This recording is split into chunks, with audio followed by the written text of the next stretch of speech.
ऑट्रा business park, Oros फाटा, Mumbai Goa highway touch, mall, retail wholesale market, commercial residential अशा एकूण 9 विंगचा भव्य प्रकल्प, 260 दुकानगाळे आणि 56 सदनिकांचे भव्य व्यापारी संकुल, 120 स्क्वेअर फूट पासून 3000 स्क्वेअर फूट पर्यंत गाळे भाड्यानं आणि विकत मिळतील। मर्यादित काळासाठी ऑफर, 10,50,000 पासून व्यापारी गाळे, सदनिका उपलब्ध, नियम आणि अटी लागू। संपर्क 8530 33 34 11। कणकवली पर्यटन महोत्सवास भव्य शोभायात्रेनं प्रारंभ झालाय। कणकवली शहरातील 17 प्रभागांचे चित्ररथ आणि पारंपरिक वेशभूषा तसेच कोकणच्या संस्कृतीचं दर्शन या शोभायात्रेतून घडवण्यात आलं। केंद्रीय मंत्री नारायण राणे, पालकमंत्री रवींद्र चव्हाण आणि मान्यवरांच्या उपस्थितीत या पर्यटन महोत्सवाचा शानदार शुभारंभ झाला।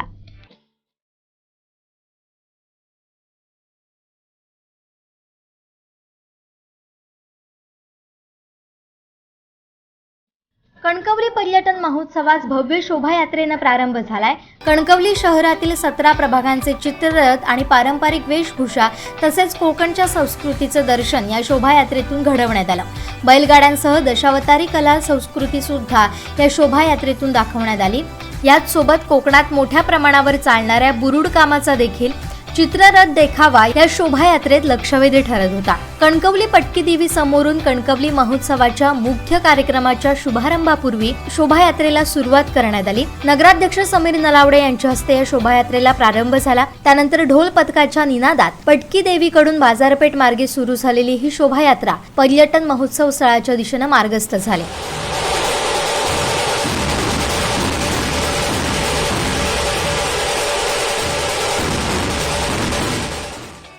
त्यानंतर पर्यटन महोत्सव ठिकाणी केंद्रीय मंत्री नारायण राणेंनी कार्यक्रमाचं उद्घाटन केलं आणि नगराध्यक्ष समीर नलावडे हे उत्कृष्ट काम करत असल्याचं सांगत त्यांच्या टीमला शुभेच्छा दिल्या। यावेळी व्यासपीठावर सिंधुदुर्गचे पालकमंत्री रवींद्र चव्हाण, आमदार नितेश राणे, माजी खासदार निलेश राणे, जिल्हा बँकेचे अध्यक्ष मनीष दळवी, उपाध्यक्ष अतुल काळसेकर, रोटरी क्लबचे गोवा येथील पदाधिकारी गौरेश धोंड, नगराध्यक्ष समीर नलावडे, उपनगराध्यक्ष बंडू हरणे आणि जिल्हा परिषदेचे माजी अध्यक्ष गोटा सावंत उपस्थित होते।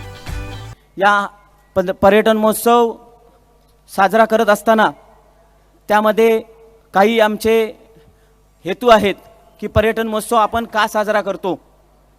हा पर्यटन महोत्सव, या पर्यटन महोत्सवाची सुरुवात सन्माननीय राणे साहेबांनी केली। देशात अनेक देशामध्ये पर्यटनातून समृद्धी निर्माण झालेली आहे आणि तेच राणे साहेबांनी हेरलं आणि पहिला पर्यटन जिल्हा आपला सिंधुदुर्ग जिल्हा हा राणे साहेबांनी तेव्हा डिक्लेअर केला आणि तो करून दाखवला। हे आपल्या सिंधुदुर्ग जिल्ह्याच्या जनतेचं भाग्य आहे। आणि पर्यटनातून समृद्धी म्हणजे साहेबांचं तेव्हाचं ध्येय होतं की पर्यटनातून समृद्धी, कारण देशातले जगातले पर्यटक सिंधुदुर्ग जिल्ह्यात आले पाहिजे। आपला समुद्रकिनारा, निसर्गाने नटलेले डोंगर हे या सिंधुदुर्ग जिल्ह्यातले देशातल्या लोकांनी पाहिले पाहिजे। हा हेतू ठेवून साहेबांनी हा पर्यटन जिल्हा घोषित केला होता आणि त्याची प्रचिती मालवणमध्ये दिसते। मालवणमध्ये एवढं पब्लिक येतंय, एवढे पर्यटक येत आहेत। गेल्या वर्षी 8.5 लाख पर्यटक एका मालवण, तारकर्ली आणि त्या पट्ट्यामध्ये आले होते। म्हणजे साहेबांनी तेव्हा जो निर्णय घेतलेला किती योग्य होता हे आज कळतंय। हळूहळू ते पर्यटक देवगडमध्ये सुद्धा जातील। देवगडमध्ये सुद्धा आमदार साहेबांनी भरपूर प्रयत्न केलेले आहेत। देवगड पर्यटनच्या दृष्टीने विकसित झाला पाहिजे। चव्हाण साहेबांचा सुद्धा आमच्यावर भरपूर हात आहे। चव्हाण साहेबांनी आम्हाला भरपूर मदत केलेली आहे नगरपालिकेला। आणि असे पर्यटन महोत्सव साजरे करत असताना जो फूड फेस्टिवल आपण साहेब घेतो, त्या फूड फेस्टिवलमध्ये लोकल सिंधुदुर्ग जिल्ह्यातल्या आणि कणकवलीतल्या व्यावसायिकांना आपण स्थान दिलेलं आहे। म्हणजे 90% लोक स्वतः कणकवलीतली आणि आजूबाजूच्या परिसरातली व्यवसाय करतायत आणि या पर्यटनाच्या माध्यमातून त्यांना सुद्धा व्यवसाय आपण दिलेला आहे। मी तुम्हाला आवर्जून सांगेन की 2 वर्ष कोविड काळामध्ये आपण हा महोत्सव घेऊ शकलो नाही। कोविडसारखी महाभयंकर रोग आला होता आणि त्यामध्ये आपल्याला 2 वर्ष हा करता आला नाही। पण 2020 मध्ये ज्यावेळी आपण पर्यटन महोत्सव घेतला तेव्हा या फूड फेस्टिवलचं साधारण आम्ही माहिती घेतल्यानंतरचं जी उलाढाल होती ती 6 कोटीची उलाढाल त्या निमित्तानं फूड फेस्टिवलची झाली होती आणि त्यातूनच आपला रोजगार निर्माण झाला आणि असे अनेक मुलं आहेत की त्यांनी साहेब या फूड फेस्टिवलमध्ये चायनीजचं सेंटर घातलं होतं, बिर्याणीचं सेंटर घातलं होतं, आणि ते आज आम्हाला दिसत आहेत की कुठेतरी व्यवसाय करतायत कणकवलीमध्ये.